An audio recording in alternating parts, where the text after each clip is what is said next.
Welcome back. President Trump signing an executive order yesterday giving DOGE more power to reduce the size of the federal workforce.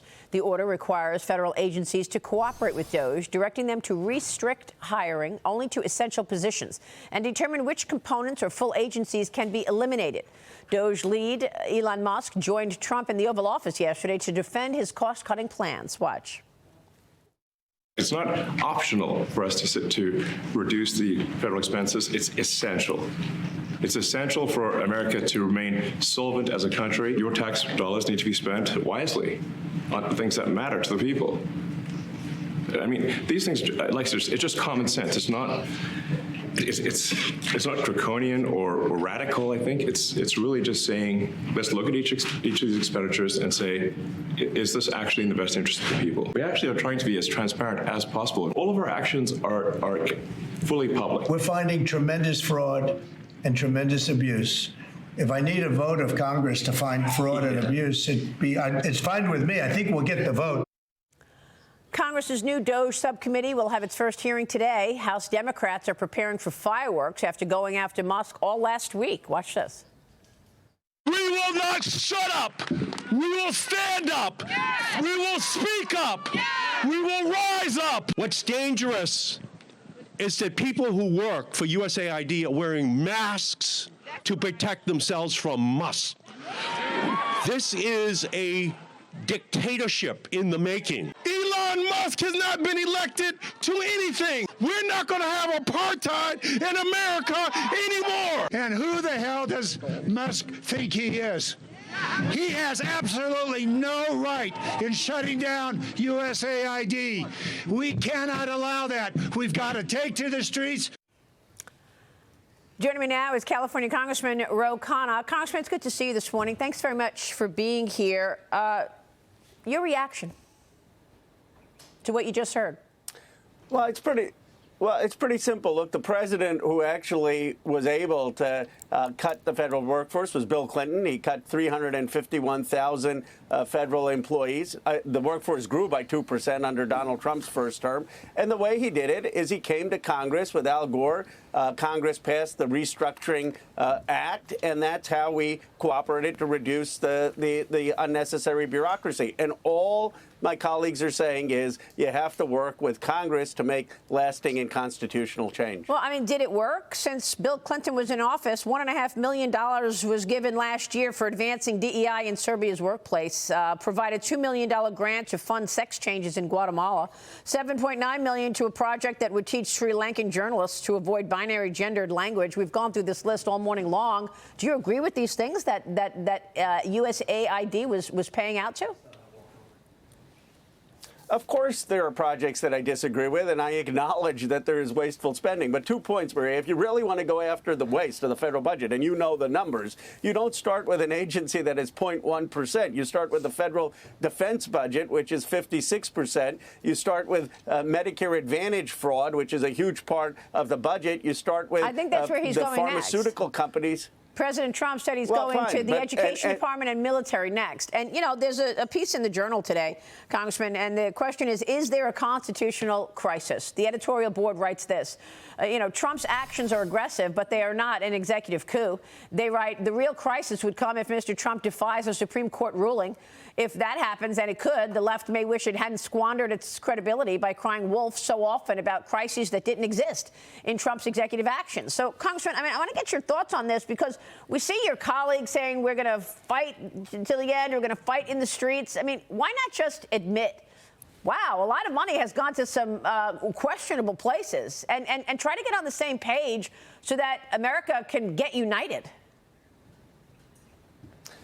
America would be united if they were to come to Congress. I saw that President Trump even said, well, maybe we should come to Congress. That's what all we've been saying is have a up or down vote. Why not force members of Congress to cast those votes? Why does it matter? Because there otherwise could be disinformation. Look, Musk acknowledged yesterday that the condom money didn't go to Gaza, that there was some program in Mozambique. So Congress is a check to make sure that the programs people care about, Social Security, veterans benefits, cancer research, money for decent schools in working class neighborhoods, those aren't being cut.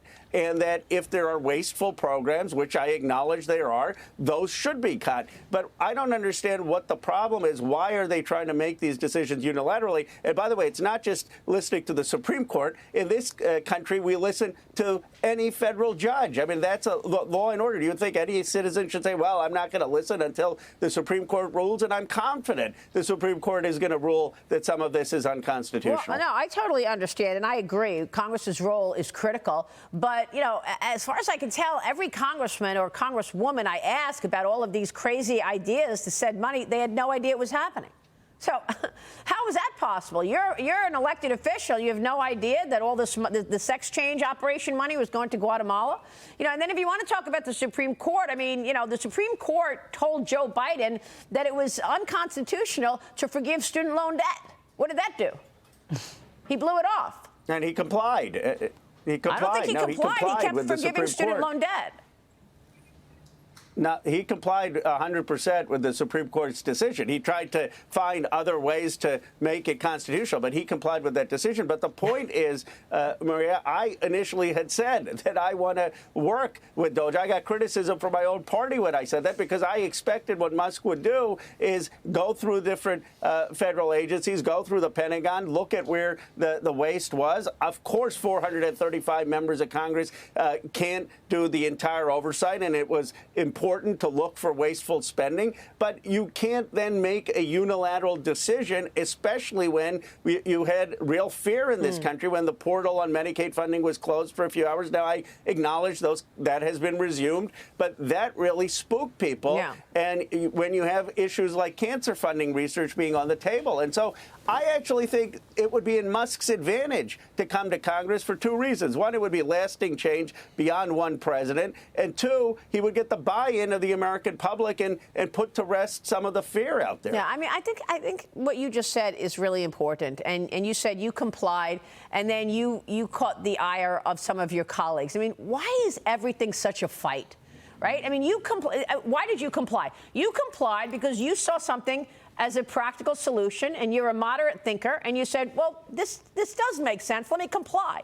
And very soon after, you get slammed by Democrats for not getting in line. So, I mean, the American people, don't you think, are so tired of the fight? Why not just get on the same page? We know we've got $36 trillion in debt. We know some of these programs are questionable. Let them do the work to point out what's questionable. And you're right. Going through Congress is a fine idea and is the way our structure works. But do you understand the frustration on the part of viewers who say, this is ridiculous? I do understand the frustration, because 80% of Americans have the view that there is wasteful spending. They want us to address and get rid of the wasteful spending, but they want to do it in a way that follows the rules. And the problem here is our side is saying, come to Congress, and their side is saying, well, you don't care about wasteful spending, and the American people want us to work together on it. They're not just saying, come to Congress. They don't want Elon Musk anywhere near government. Mm-hmm. You know, I mean, look, was Anthony Fauci elected? No. But I saw him at the podium with Joe Biden umpteen times, right? There were plenty of others who weren't elected. Now FEMA had to fire 4 employees, including FEMA's chief financial officer, after DOGE-led Musk reported that the agency sent $59 million to New York City to house and care for illegal migrants. I mean, Congressman, come on. We've got veterans on the street, you know, homeless. You know, we've got people in America who need help, and $59 million went to New York to house and care for illegal migrants, defying an executive order from our sitting president?